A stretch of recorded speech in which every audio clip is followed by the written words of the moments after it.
Cette frappe est attribuée par Israël au Hezbollah libanais qui a démenti toute implication. On rejoint à Jérusalem notre correspondante Claire Duhamel. Bonjour Claire, réunion donc cet après-midi du cabinet de sécurité israélien, réunion consacrée donc à cette frappe en présence de Benyamin Netanyahou qui est de retour des États-Unis et ce dernier a déjà prévenu le Hezbollah paiera le prix fort.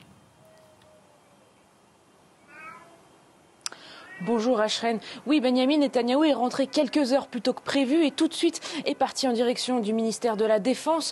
La réunion du cabinet de sécurité a lieu en ce moment même et les ministres israéliens ainsi que les membres du cabinet devraient se décider sur les contours de la réponse israélienne après cette frappe meurtrière attribuée au Hezbollah sur la ville de Majd el-Shams. Hier, Benyamin Netanyahou prévenait déjà disant que le Hezbollah paiera le prix fort. Je cite, c'est l'attaque la plus meurtrière du mouvement chiite libanais depuis le 8 octobre et le Hezbollah continue de son côté de nier d'être à l'origine de ce tir de missile. Mais pourtant, les renseignements américains disent, eux, qu'il n'y a aucun doute que c'est bien le Hezbollah qui est à l'origine du tir. Les Israéliens disent de même. Selon l'enquête préliminaire de l'armée, c'est un missile Falak avec une ogive de 53 kilos qui s'est abattu sur cette ville de Majd el-Shams, une arme que seul le Hezbollah possède au sud Liban, selon les Israéliens. Et les funérailles des jeunes victimes de cette frappe ont eu lieu ce matin dans le village druze, situé donc sur le plateau du Golan occupé par Israël, une annexion jamais reconnue par la communauté internationale.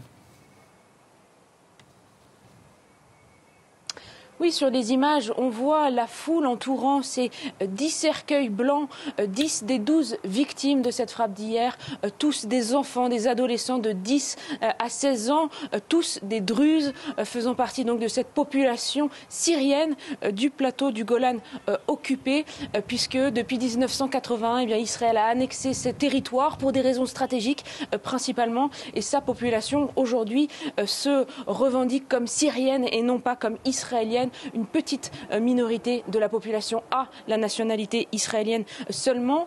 Cette ville de Majd el-Shams, elle se situe au carrefour des trois pays, entre le Liban au nord, la Syrie à l'ouest et bien sûr Israël. Et bien sûr, la guerre entre le Hezbollah et Israël depuis le mois d'octobre a eu beaucoup de conséquences sur la population locale.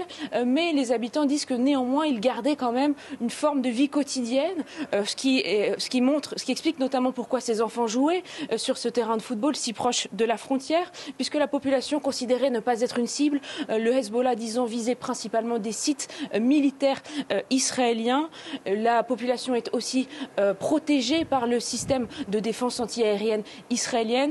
Jusqu'à hier, donc, lorsque ce missile Falak s'est abattu sur ce terrain de football, tuant 12 enfants, provoquant bien sûr une tragédie immense pour cette petite ville druze de Majd el-Shams, et puis une nouvelle période d'incertitude très forte pour tous les habitants de la région. Merci beaucoup Claire.